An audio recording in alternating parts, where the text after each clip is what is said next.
الحمد لله الذي زين النبيين بحبيبه المصطفى ومن على المؤمنين بنبيه المجتبى الصلاة والسلام على سيدنا ومولانا محمد خير الورى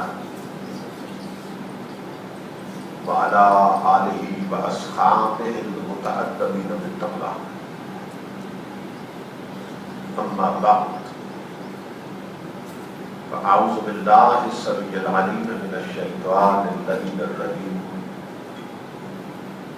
بسم الله الرحمن الرحيم لقد خلقنا الإنسان في أحسن تقويم صدق الله مولانا العظيم إن الله وملائكته يصلون على النبي يا أيها الذين آمنوا صلوا عليه وسلموا تسليما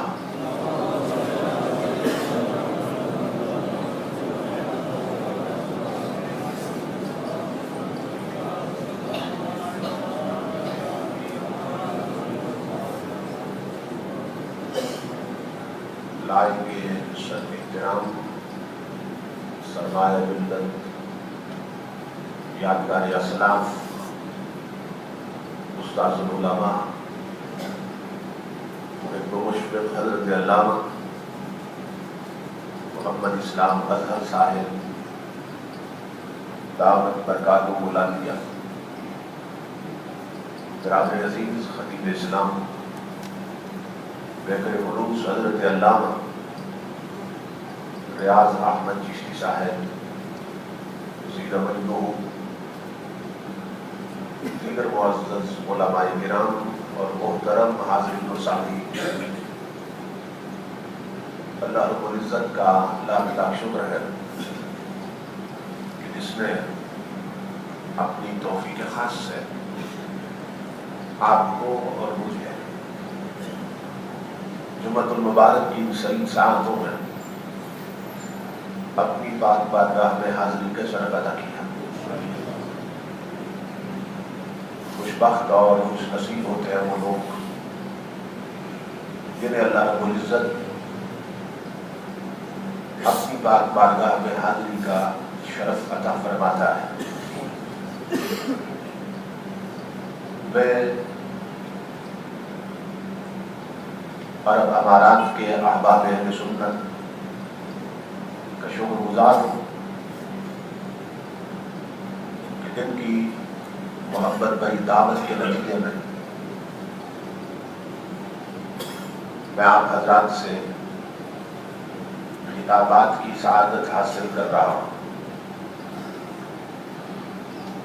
محترم المقام جناب مرزا غلام مصطفیٰ صاحب، محترم شبیر احمد صاحب اور دیگر تمام حضرات مبارکباد کے مستحق ہیں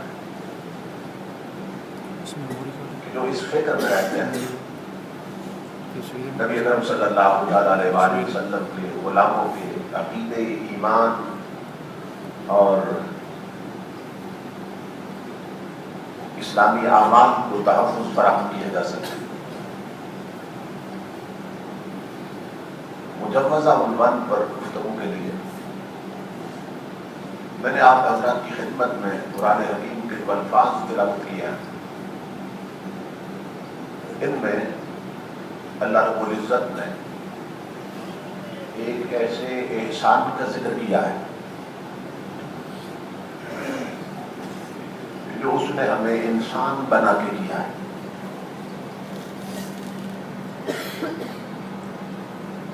یوں تو اللہ رب العزت کے بے شمار احسانات ہیں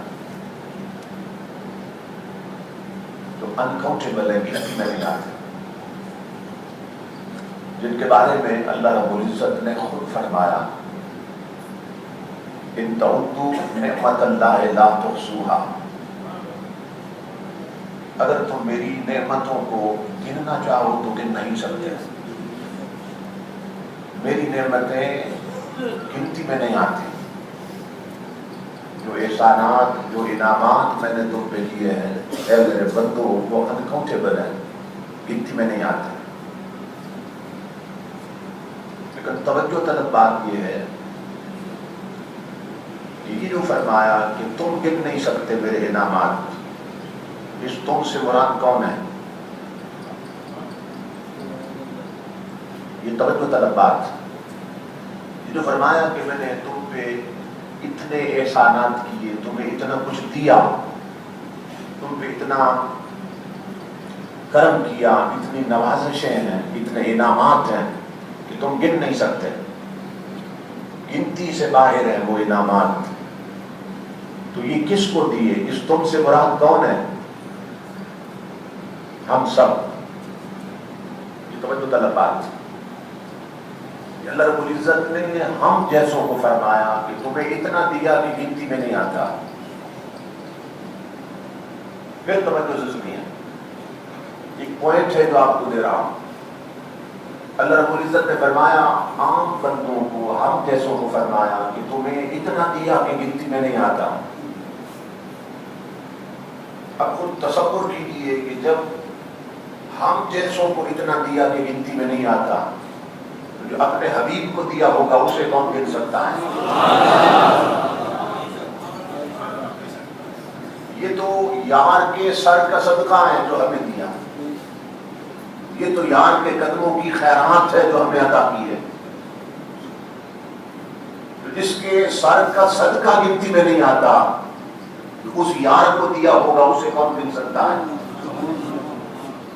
یہ تصور کیجیے. اللہ رب العزت نے فرمایا تم میرے احسانات کو، انعامات کو گن نہیں سکتے، انکاؤنٹیبل ہے. لیکن میں نے جب غور کیا تو 4 احسانات سب سے بڑے نظر آئے. یہ میری اپنی ریسرچ ہے، یہ میری اپنی تحقیق ہے. موٹے موٹے 4 احسانات اللہ رب العزت نے جو ہم پہ کیے، ان کا عجیب حسن ترتیب ہے کہ جو دوسرا احسان ہے وہ پہلے سے بڑا ہے، جو تیسرا ہے وہ دونوں سے بڑا ہے، اور جو چوتھا احسان ہے وہ تینوں سے بڑا ہے. لیکن میں صرف پہلے احسان پہ گفتگو کروں گا. اللہ رب العزت نے ہم پہ پہلا احسان یہ کیا، ان 4 میں سے پہلا ہے، جو تو انکاؤنٹیبل ہے، گنتی میں نہیں آتا. پہلا احسان یہ کیا ان 4 میں سے کہ اس نے 18,000 مخلوقات میں سے ہمیں اشرف المخلوقات انسان پیدا کیا. ہمیں اس کا ادراک نہیں ہے، ہمیں اس کا شعور نہیں ہے.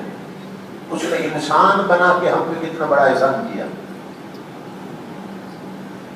ذرا سوچئے کہ کیا ہم نے اللہ رب العزت سے دعا مانگی تھی مولا ہمیں انسان بنانا؟ 18,000 قسم کی اللہ کی مخلوق ہے، جس میں سے انسان اشرف المخلوقات، انسان اشرف ہے تمام مخلوقات میں سے. تو یہ جو 18,000 مخلوق سے ہمیں افضل بنایا، برتر بنایا، اعلیٰ بنایا، تو ہم نے دعا مانگی تھی مولا ہمیں انسان بنانا. ہم دعا کہاں سے کرتے؟ ہمارا وجود ہی نہ تھا. هل أتى على الإنسان حين من الدهر لم يكن شيئا مذكورا. اللہ فرماتا ہے انسان پہ ایسا وقت بھی گزرا ہے جب کوئی قابل ذکر شے ہی نہ تھا. تو جب ہمارا وجود ہی نہ تھا تو دعا کہاں سے کرتے؟ ہم نے دعا نہیں مانگی مولا انسان بنانا، اس نے اپنی چاہت سے ہمیں انسان بنایا. سمجھ رہے ہیں نا؟ اس نے خود اپنی طلب سے ہمیں انسان بنایا، ہم نے دعا نہیں مانگی. کیا مطلب؟ خود اس نے چاہا کہ ہم اشرف ہو جائیں،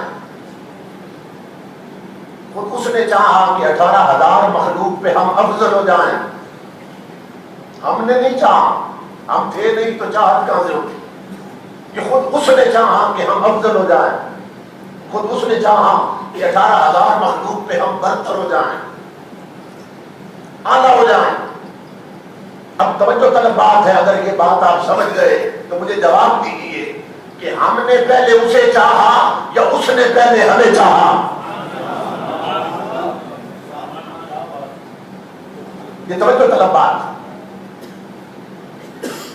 ہم نے پہلے اسے چاہا یا اس نے پہلے ہمیں چاہا؟ اس نے پہلے ہمیں چاہا. ٹھیک ہے نا؟ اس نے پہلے ہمیں چاہا. اس کا مطلب محبت کی ابتدا ہم نے نہیں کی، اس نے کی ہے. محبت کی ابتدا اس کی طرف سے ہوئی. اس نے 18,000 مخلوق میں سے ہمیں اشرف المخلوقات انسان بنا دیا. تو گویا وہ ذات بتا رہی ہے نادان، میں تو ازل سے تجھ سے پیار کرتا ہوں، میں ہمیشہ سے تجھ سے پیار کرتا ہوں. چاہیے تو یہ تھا جب محبت کی ابتدا میں نے کی تھی تو انتہا تو کرتا، مگر نادان ہے تو نے اپنے رب کو بھلا دیا. تو مجھے بھول گیا، تجھے ہر شے یاد رہی. جسے ایسا یاد کرنا تھا کہ ہر شے بھول جاتی، بدتر ہی رہی ہے تبدیلا.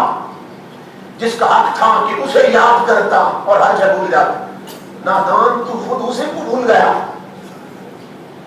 پہلے ہم نے تجھے چاہا، پہلے ہم نے تجھ سے محبت کی. تو امام الانبیاء کے غلاموں، یہ اللہ رب العزت کا پہلا احسان ہے. اس نے ہمیں اشرف المخلوقات انسان پیدا کیا. حضرت با یزید بستانی رضی اللہ تعالیٰ بہت بڑے اکابر ولیوں میں سے ہیں. آپ گلی میں جا رہے تھے، اپنے مریدوں کے ساتھ راستے میں کتا بیٹھا تھا. اس کتے نے اپنی زبان میں کوئی بات کی، حضرت با یزید سے کوئی بات کی اپنی زبان میں. حضرت با یزید گلی میں بیٹھ گئے اور سر پکڑ کے رونے لگ گئے. مریدوں نے کہا حضرت اس کتے نے کیا کہہ دیا، آپ رو رہے ہیں؟ حضرت با یزید نے فرمایا یہ کتا مجھ سے پوچھ رہا تھا کہ با یزید مجھے ایک بات کا جواب دے، تیری وہ کون سی نیکی تھی کہ مالک نے تجھے انسان بنا دیا، اور میرا وہ کون سا جرم تھا کہ مالک نے مجھے کتا بنا دیا. حاجی صاحب تصور کیجیے، اپنے انسانی شرف کو بھول جانے والوں اور انسان بننے کے احسان کو بھول جانے والوں، تصور کرو کتا پوچھ رہا ہے کہ با یزید تیری کو کون سی نیکی تھی اس مالک نے تجھے انسان بنا دیا، اور میرا کون سا جرم تھا کہ مجھے کتا بنا دیا. آپ فرماتے ہیں میرے پاس جواب کوئی نہ تھا کہ پھر کتا مجھے کہنے لگا با یزید سن، اپنے انسان ہونے پہ تکبر نہ کرنا، کہیں غرور نہ کر بیٹھنا. سن، یہ اس مالک کی مرضی ہے جس نے مجھے کتا بنا دیا، تجھے انسان بنا دیا. کہتے ہیں نہ گورے کو دیکھیں نہ کالے کو دیکھیں، نہ گورے کو دیکھے نہ کالے کو دیکھے، پیا جس کو چاہے سہاگن وہی ہے. پیا جس کو چاہے سہاگن وہی ہے. دعا کرو کہ پیا ہمیں چاہے، ایسے مت جائیں. پیا جس کو چاہے سہاگن وہی ہے. توجہ طلب بات ہے کہ یہ جو شیر ہے اس کا خالق کون ہے؟ اللہ. اور بکری کا خالق کون ہے؟ اللہ. بکری کو بھی اللہ نے پیدا کیا اور شیر کو بھی اللہ نے پیدا کیا. جب دونوں کا خالق ایک ہے اور دونوں ایک ہی خالق کی مخلوق ہیں تو پھر بتایا جائے شیر حرام کیوں ہے، بکری حلال کیوں ہے؟ یہ سوچنے کی بات ہے نا. یہ علت و حرمت کا فلسفہ آپ کو سمجھا رہا ہوں کہ جب شیر بھی اللہ کی مخلوق، بکری بھی اللہ کی مخلوق، تو پھر شیر حرام کیوں ہے اور بکری حلال کیوں ہے؟ تو صوفیاء نے نقطہ بیان کیا، انہوں نے کہا ہر شے اللہ نے پیدا کی ہے، بکری بھی اسی نے بنائی، شیر بھی اسی نے بنایا، مگر پیدا کرنے کے بعد نگاہ یار نے جسے پسند کر لیا حلال ہو گئی، جسے یار نے رد کر دیا حرام ہو گئی.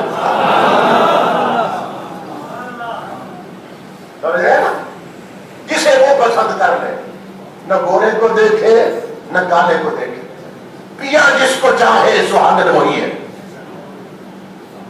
پیا جس کو چاہے سہاگن بولیے، اس کو اور آسان کرتا ہوں، اگر نگاہ یار رد کر دے تو سگا چچا کیوں نہ ہو؟ ابو لہب حضور کا سگا چچا ہے، اگر نگاہ یار رد کر دے سگا چچا کیوں نہ ہو، رنگت گوری کیوں نہ ہو، شملہ اونچا کیوں نہ ہو، اگر نگاہ یار رد کر دے مکے کا وڈیرا کیوں نہ ہو، جہنم کا ایندھن بن جاتا ہے، اور اگر نگاہ یار پسند کر لے تو حبشہ کا کالا بلال کیوں نہ ہو، جنت کا مالک بنا دیا جاتا ہے۔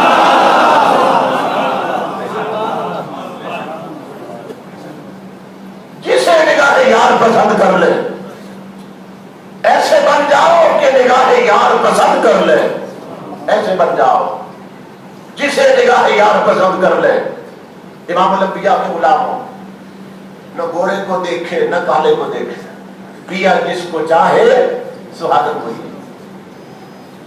اور یہ جو انٹینشن ہے، جو اندر کی نیت ہے، اس پر ڈیپینڈ کرتا ہے کہ بندے کا اللہ کی بارگاہ میں اسٹیٹس کیا بنتا ہے، وزن اور ویٹ کیا بنتا ہے۔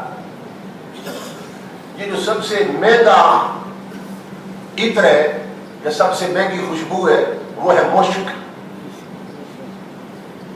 امام الانبیاء نے بھی اس کی تعریف فرمائی، مشک، جس کو مشک نافع کہتے ہیں۔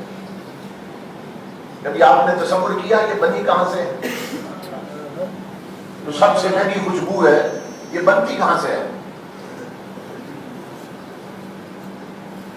ریسرچ کیجیے، نیٹ پہ دیکھیے اس کی ہسٹری میں کیا لکھا ہے، کہاں سے بنتی، جو سب سے مہنگی خوشبو ہے یہ بنی کہاں سے ہے؟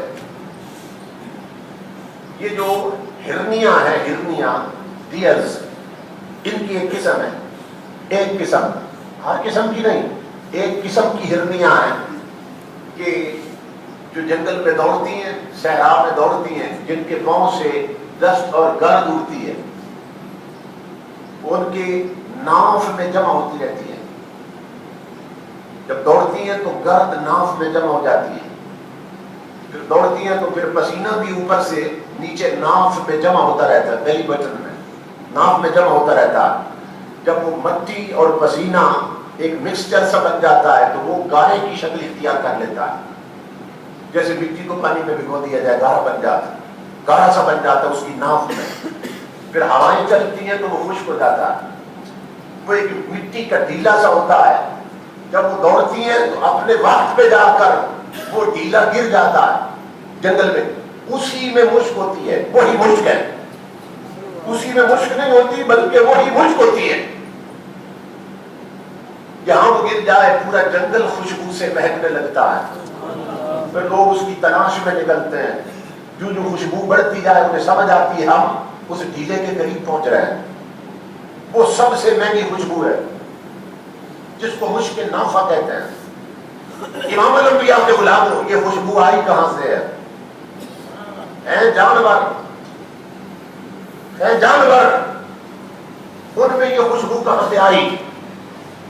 امام محمد بن محمد الغزالی لکھتے ہیں، حضور کے عاشقوں کا گھرانہ ہے، جس کو چھوٹے سے عالم نہیں ہے امام غزالی، اتنی بڑی شخصیت ہے امام غزالی، آج ہمارے ینگسٹر کو معلوم نہیں غزالی کون ہے۔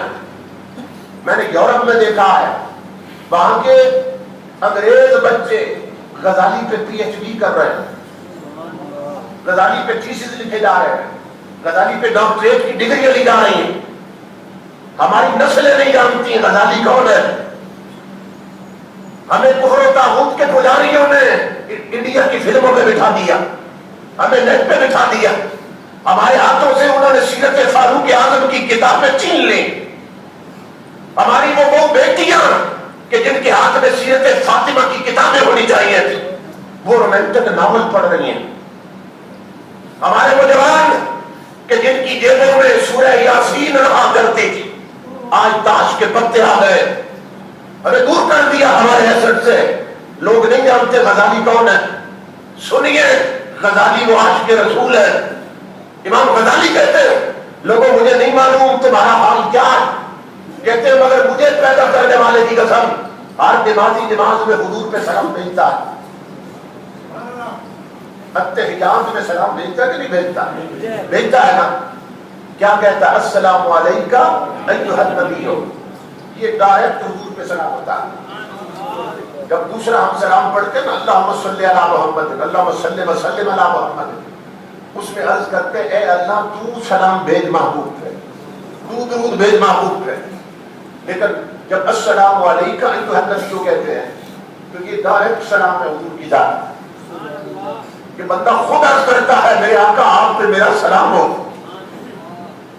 اور یہاں ضمناً ایک بات عرض کر دوں آپ کی تربیت کے لیے کہ جو موت کا وقت ہوتا ہے یہ بڑا سخت وقت ہوتا ہے.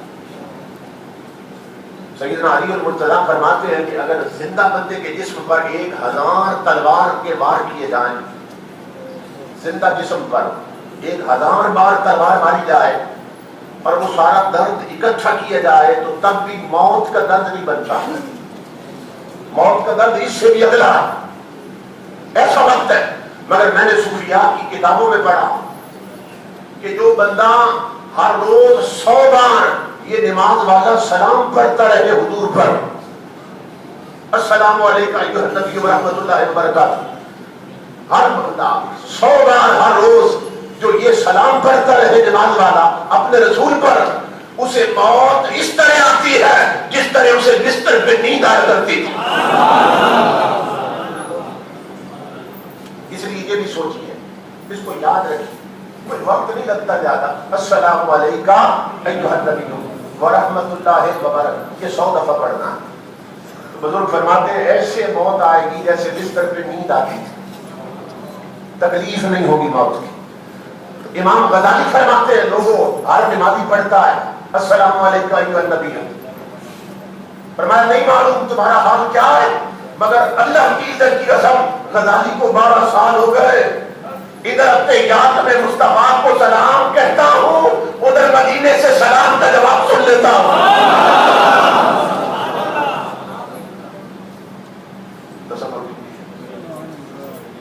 یہ امام غزالی لکھتے ہیں. اس درجے کا انسان لکھ رہے ہیں کہ وہ مشک نافع کہاں سے آئی تھی، ہرنیوں کی ناف میں مشک کہاں سے پیدا ہوئی. کہتے ہیں کہ جب حضرت آدم علیہ السلام جنت سے زمین پہ اتارے گئے تھے تو جس جنگل میں جس ایریے میں اتارے گئے تھے وہاں قریب ہی ہرنیوں کا ریوڑ چل رہا تھا اور بھی جانور تھے. ایک ریوڑ نے پروگرام بنایا کہ چلو اللہ کے نبی کی زیارت کو چلتے ہیں. دوسروں نے کہا ہمیں تو بھوک لگی تم جاؤ تو جانا. وہ چلے زیارت کو، کھانا پینا چھوڑ دیا، پیغمبر کی زیارت کو گئے. تو جب آدم علیہ السلام کے قریب پہنچے آدم علیہ السلام نے شفقت کے ساتھ محبت کے ساتھ ان کی پشت پہ دست نبوت پھیر دیا. جو بھی قریب آیا تھا نا اس کی پشت پہ ہاتھ پھیر دیا آدم علیہ السلام. بس نبی کا ہاتھ پھرنے کی دیر تھی کہ خوشبو پیدا ہو گئی. جب وہ پلٹ کے آئے تو جنگل خوشبو سے مہکنے لگا. تو باقی جانوروں نے ان سے کہا کہ یہ خوشبو کہاں سے آئی تمہارے جسم میں. انہوں نے کہا ہم اللہ کے نبی کی زیارت کو گئے تھے، پیغمبر نے اپنے دستے نبوت کا فیض دے دیا ہے، انہوں نے ہاتھ پھیرا ہے پشت پر اور ہمیں یہ خوشبو مل گئی. تو وہ سارے جانور کہنے لگے چلو پھر ہم بھی چلتے ہیں زیارت. وہ بھی زیارت کو گئے. جب پہنچے نا زیارت، اب دیکھیے نا اللہ کا نبی نوازتا تو سب کو ہے، نوازتا سب کو ہے، مگر اپنی اپنی نیت کے مطابق پھل ملتا ہے. اپنی اپنی نیت کے مطابق پھل ملتا. ان کا دست رحمت سب پہ برستا، سب پہ چھائے گا اور سب پہ پھرتا ہے دست رحمت، مگر جیسی نیت ہو ویسا فیض ملتا. امام الانبیاء کے غلام وہ بھی گئے، کہنے لگے ہم بھی پھر زیارت کو جاتے ہیں. تو جب گئے تو اللہ کے نبی نے ان کی پشت پہ بھی ہاتھ پھیرا مگر خوشبو پیدا نہ ہو سکی. وہ پلٹ کے آئے، انہوں نے کہا ہرنیوں کے پہلے ریوڑ سے، انہوں نے کہا تم جھوٹ بولتے ہو، تم کہتے ہو کہ پیغمبر نے ہاتھ پھیرا تھا تو خوشبو پیدا ہو گئی، تو ہاتھ تو ہماری پشت پہ بھی پھیرا ہے مگر خوشبو پیدا نہیں ہوئی، تم غلط کہتے ہو. انہوں نے کہا ہم غلط نہیں کہتے، یہ نیت کا کھیل ہے. یہ نیت کا کھیل ہے. سنو، ہم اللہ کے نبی کی زیارت کی نیت سے گئے تھے، تم خوشبو کے لالچ میں گئے تھے. سمجھ رہے؟ تو جو کسی اور نیت سے جائیں، نظر مصطفیٰ ان پہ بھی اٹھتی ہے. جالیوں پہ دنیا جاتی ہے، مدینے میں جاتے ہیں مگر کچھ مسجد کی نیت سے جاتے ہیں. کہتے ہیں ہم حضور کی نیت نہیں کرتے. جاتے ہیں کچھ صرف مسجد نبی کی نیت سے جاتے ہیں. وہ بھی جاتے ہیں جالیوں پر، جیسے جاتے ہیں ویسے پلٹ آتے ہیں. مگر جو احمد رضا مصطفیٰ کی نیت سے جاتا، پھر میر علی شاہ مصطفیٰ کی نیت سے مدینے جاتا ہے، اسے باقی ہمارا میں یہاں نہیں جاتا، اسے جالیوں میں مصطفیٰ کا دیدار ہو جاتا. اپنی اپنی نیت کی بات. جو گئے ہی یار کے لیے تھے انہیں پھر یار ملتا ہے. جو صرف ثواب کے لیے جائیں انہیں پھر ثواب ملتا ہے. جیسی نیت ہو امام الانبیاء کے غلاموں ویسا نواز دیا جاتا ہے. تو جن کی نظر ہو تاجدار کائنات پر انہیں تاجدار کائنات کا فیض نصیب ہوتا ہے. ان کے سر پر، ان کی پشت پر امام الانبیاء کا دست نبوت ہوتا ہے. اسی طرح کا ایک انسان احمد رضا تھا. احمد رضا 1000 کتاب ذکر مصطفیٰ میں لکھ دی ہے. 1000 کتاب عظمت مصطفیٰ میں لکھ دی ہے. اور جب قلم پکڑتے ہیں تو ایک جنبش میں تاجدار کائنات نعتوں کا انبار لگا دیتے ہیں.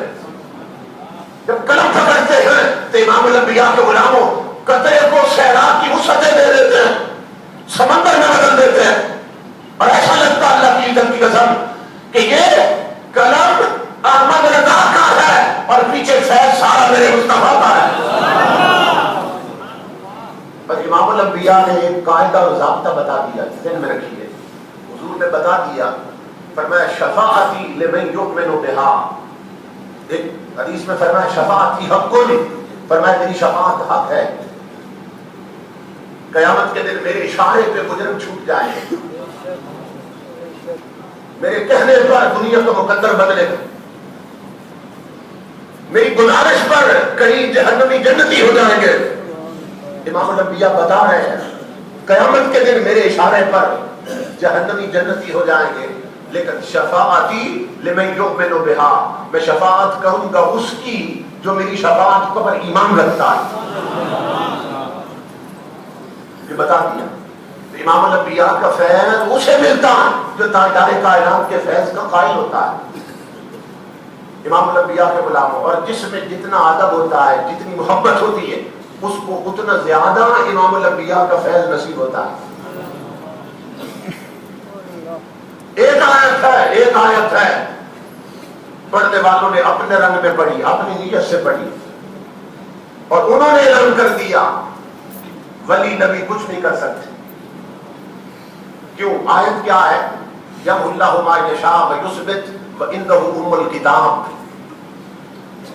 اللہ جو چاہتا ہے لکھ دیتا ہے، جو چاہتا ہے مٹا دیتا ہے. کیوں؟ تقدیر کی کتاب اس کے ہاتھ میں ہے. یہ قرآن کی آیت ہے. اللہ جو چاہتا ہے لکھ دیتا ہے، جو چاہتا ہے مٹا دیتا ہے. کیوں؟ تقدیر کی کتاب اس کے ہاتھ میں ہے. تو کہنے والوں نے اس آیت پہ تبصرہ کیا، لکھا ولی نبی کچھ نہیں کر سکتے کیونکہ تقدیر کی کتاب اللہ کے ہاتھ میں ہے. جو چاہے وہ لکھتا ہے، جو چاہے وہ مٹاتا ہے. تو یہ ولی نبی یہ کچھ بھی نہیں کر سکتے، نہ کچھ لکھ سکتے نہ مٹا سکتے ہیں. اسی آیت کو جب احمد رضا نے پڑھا، اب فیض ہے مصطفیٰ کا صلی اللہ علیہ وسلم. اسی آیت سے ولیوں اور نبیوں کی شانیں نکال لی، ہیرے اور موتی چن لیے. اب یہ محبت ہے، یہ ادب مصطفیٰ اور یہ محبت مصطفیٰ. غور سے سننا، عام آدمی سچی سوچ رکھنے والا اس کے سامنے یہ آیت پڑھ دو، وہ کہے گا عرش اللہ کے ہاتھ میں کوئی کچھ بھی نہیں کر سکتا، کیونکہ تقدیر کی کتاب اس کے ہاتھ میں ہے. جو چاہے لکھ دیتا، جو چاہے مٹا دیتا. مگر یہی آیت جب احمد رضا نے پڑھی تو فرمانے لگے سوچئے تو صحیح، یہ حق ہے، تقدیر کی کتاب اس کے ہاتھ میں ہے. جو چاہے لکھ دیتا ہے، جو چاہے مٹا دیتا ہے. مگر یہ بھی تو سوچئے کہ لکھتا کیوں ہے اور مٹاتا کیوں ہے؟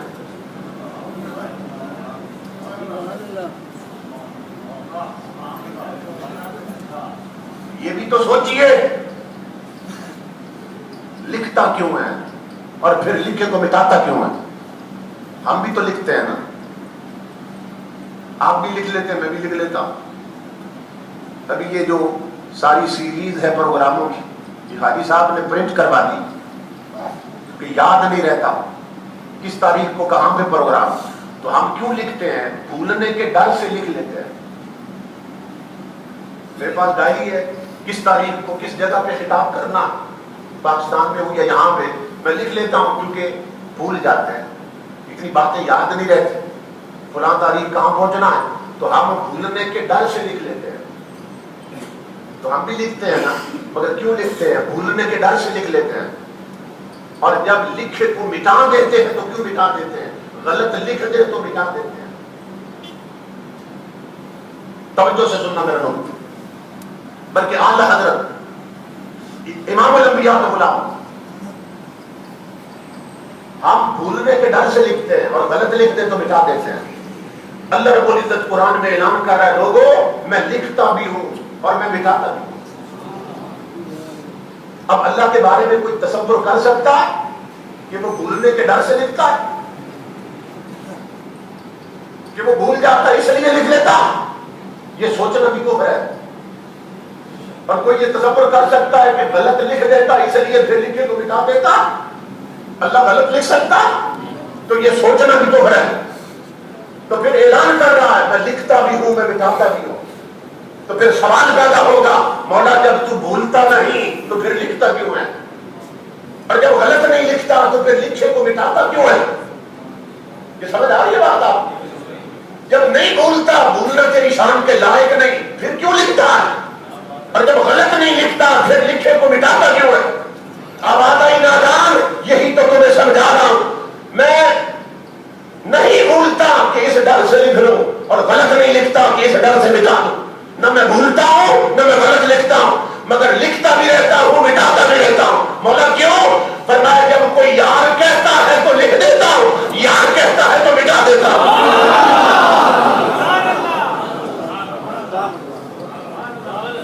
سمجھ آئی؟ تاجدار کائنات کے غلاموں، یہ ہے فیض مصطفیٰ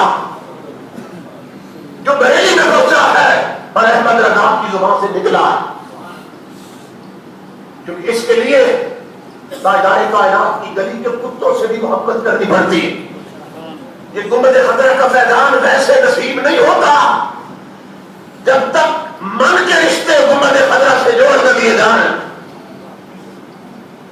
گئے احمد رضا مدینے میں، مدینے کے صحرا میں جا رہے تھے، پاؤں میں کانٹا لگ گیا کیونکہ جوتے نہیں پہنتے تھے یار کے وطن میں۔ صحرا، گرمی، حدت شدت، امام الانبیاء کے غلاموں جوتے نہیں پہنتے کہ یار کا وطن ہے، اس مٹی نے میرے مصطفیٰ کے قدم چومے اور میں جوتے پہنوں، کتنی گرمی ہوتی ہے۔ مگر خود فرماتے امام احمد رضا کہ وہ گرم ریت مجھے تنگ نہ کر سکی، کیوں؟ اے عشق تیرے صدقے جلنے سے چھٹے سستے، جو آگ بجھا دے گی وہ آگ لگائی ہے۔ ایک آگ احمد رضا کے سینے میں لگی تھی اور ایک آگ ریت کو لگی تھی۔ ریت کو سورج نے گرما رکھا تھا اور سینے کو عشق مصطفیٰ نے گرما رکھا تھا۔ احمد رضا کہتے ہیں میرے عشق کی گرمی ریت کی گرمی پہ غالب آ گئی۔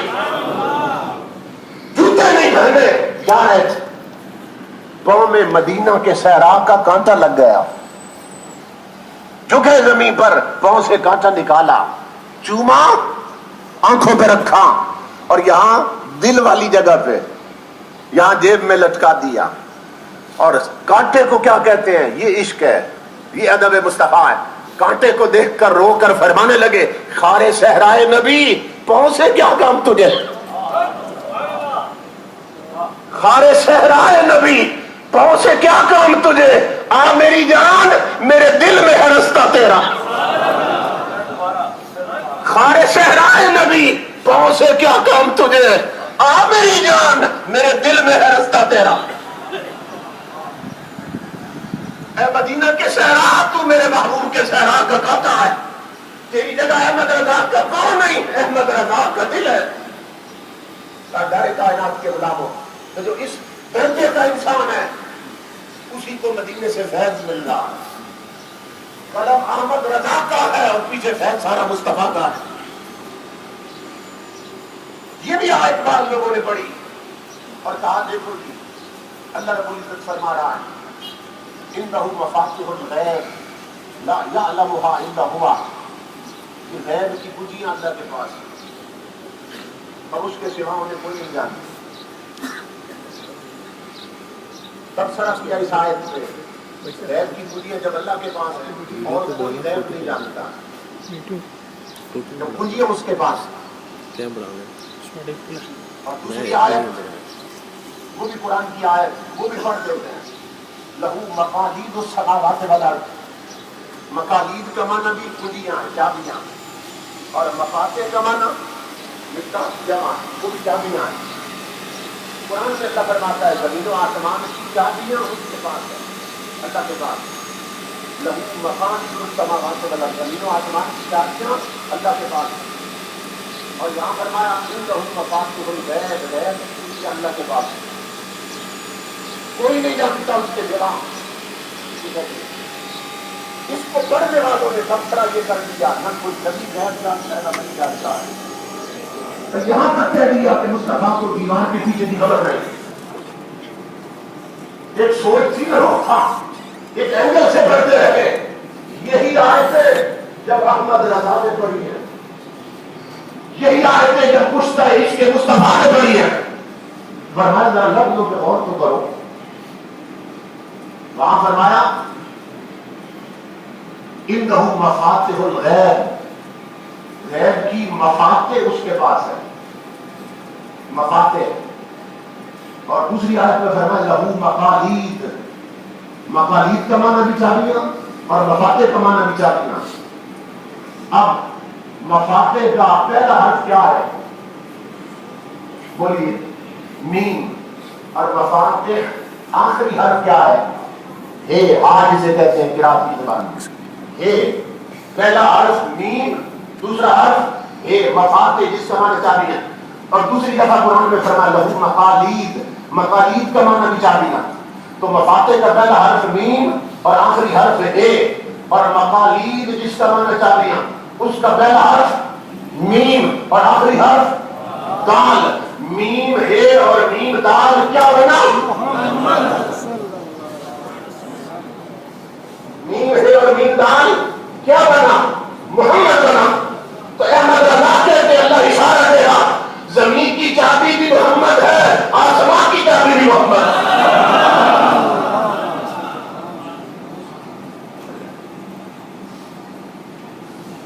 زمین کی چابی بھی محمد ہے، آسمان کی چابی بھی محمد، اور سارے غیب انہی سے تو پتہ چلتا ہے۔ ہر غیب کی خیرات وہی تو بانٹتے ہیں۔ امام الانبیاء کے غلاموں، اللہ نے کتنا علم دیا، کتنا علم دیا۔ علیہ الصلوۃ والسلام نے فرمایا، مشکات کی حدیث ہے، امام محمد مہدی آ چکے ابھی آنے ہیں، پتہ نہیں کس صدی میں آئیں گے۔ ان کا دورہ حضرت عیسیٰ علیہ السلام آسمان سے اتریں گے، یا ہمارا عقیدہ اور ایمان ہے امام محمد مہدی تشریف لائیں گے، وہ اپنی ایک آرمی بنائیں گے، بیعت کریں گے لوگوں، جہاد کے لیے نکلیں گے۔ اس وقت گھوڑے استعمال ہوں گے، حدیث میں گھوڑے استعمال ہوں گے۔ تاجدار کائنات فرما رہے ہیں، اگر فرماتے انی لعارف اسماءہم واسماء آبائہم وانظام خیولہم۔ امام الانبیاء فرماتے امام مہدی کے لشکر میں جو مجاہد نکلیں گے، فرمایا میں ان کے نام بھی جانتا ہوں، ان کے ماں باپ کے نام بھی جانتا ہوں، اور ان کے گھوڑوں کے رنگ بھی پہچانتا ہوں۔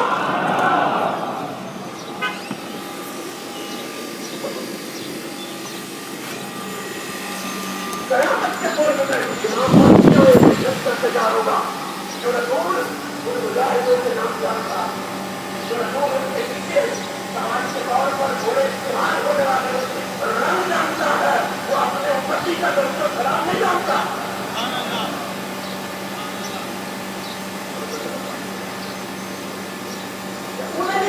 کے تاجدار کائنات محمد ان سے سلام بھیجا.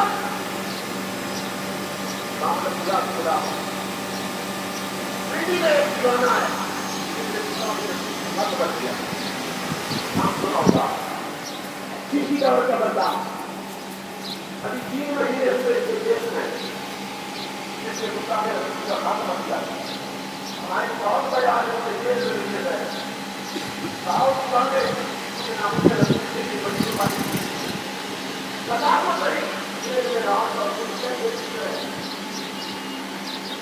وقت کیا کام کرا یہ تو قربانی دی ہے مدینہ سے کوئی طرح کی اللہ کی طرح کی لگوں کہتے ہیں فوٹو فلم بن دے سے ویڈیو بن دے بار دیدار مصطفیٰ نصیب ہو چکا ہے.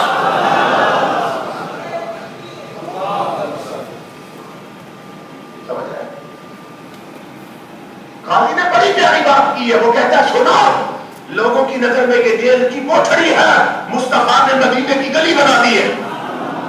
ان سلاخوں کے پیچھے 12 بار مجھے دیدار مصطفیٰ نصیب ہو چکا. تو یہ نادانی ہے جو کہتے ہیں حضور پردے میں ہیں. حافظ شیراز کہتے ہیں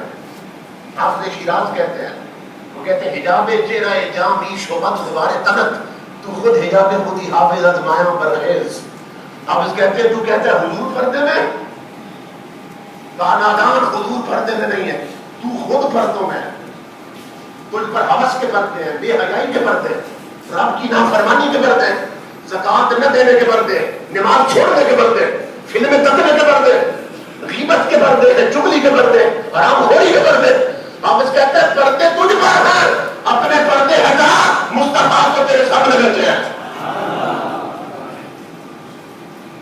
تاجدار کائنات کے غلاموں امام الانبیاء کا فیض آج بھی جاری ہے مگر نوازتے اسے ہیں جو اس فیض مصطفیٰ کا قائل ہوتا ہے جس کا تعلق دل کا جڑ جائے محمد خضر کے مکی کے ساتھ جس کے سینے میں ادب مصطفیٰ ہو تعظیم مصطفیٰ ہو. اور یہ یاد رکھیے ادب کے بغیر کبھی مدینے سے نسبت نہیں جڑتی. تعظیم مصطفیٰ کے بغیر کبھی حضور کا فیض نصیب نہیں ہوتا. تو یہ تو وہ دربار ہے جو جتنا جھکتا جاتا ہے اتنا اٹھتا جاتا ہے. من تواضع للہ فقد رفعہ اللہ. جو رب کے لیے جتنا جھک جائے اللہ اسے اتنا اٹھا دیتا اتنا بلند کر دیتا. میرے بھائیو خوش بخت ہو جہاں بھی اہل سنت ہو وہ اور حال شے چھوڑ سکتے ہیں ذکر مصطفیٰ نہیں چھوڑ سکتے دامن مصطفیٰ نہیں چھوڑ سکتے. اللہ رب العزت نے آپ کا رزق یہاں لکھ دیا. شاید اس سیراب کے ذروں نے کبھی دعا مانگی ہوگی مولا ہم بھی تو تیرے محبوب کے امتی ہیں کوئی دیوانے بھیج جو ہمیں بھی ذکر مصطفیٰ سنایا کرے.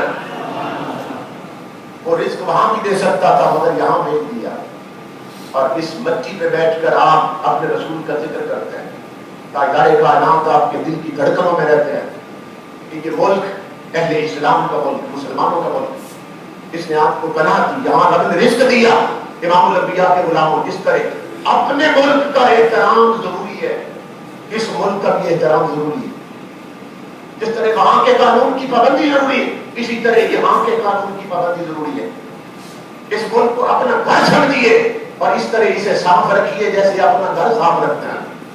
اس طرح اس کی حفاظت کیجیے جیسے اپنے گھر کی حفاظت کرتے ہیں.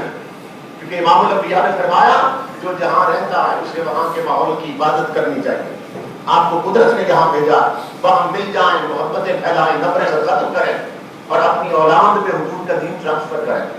اللہ رب العزت حضرت علامہ محمد اسلام اظہر صاحب ان کا سایہ سلامت رکھے کہ میں چونکہ اس گاؤں میں جاتا رہتا ہوں جہاں آپ حضرات کے تعاون سے جنہوں نے بہت بڑی مسجد اور مدرسہ قائم کیا کہ جس کی عمارت دیکھ کر ہی دل کو سکون ملتا آنکھیں بیٹھی ہوتی ہیں اور تنہا یہ کچھ نہیں کر سکتے جب تک آپ کا تعاون سامنے آنا ہوتا.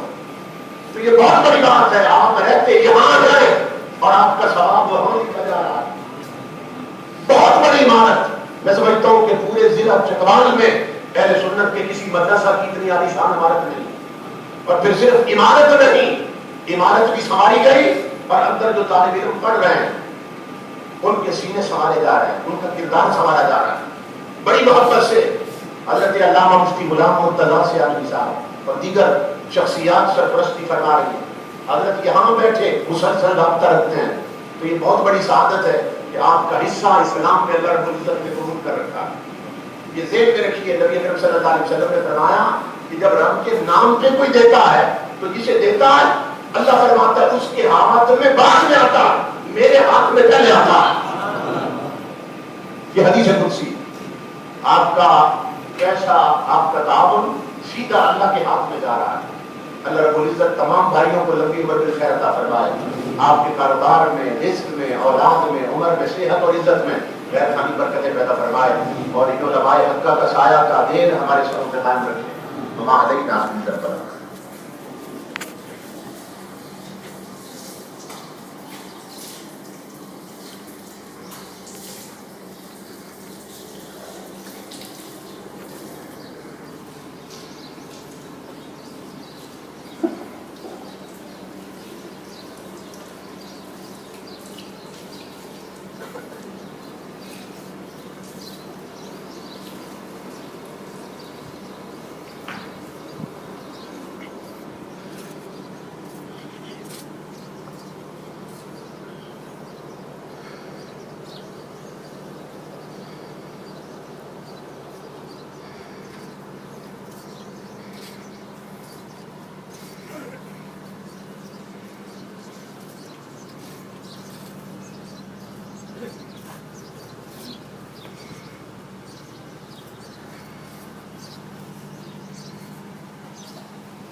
کھلے کون ہی لوگ پہلے جماعت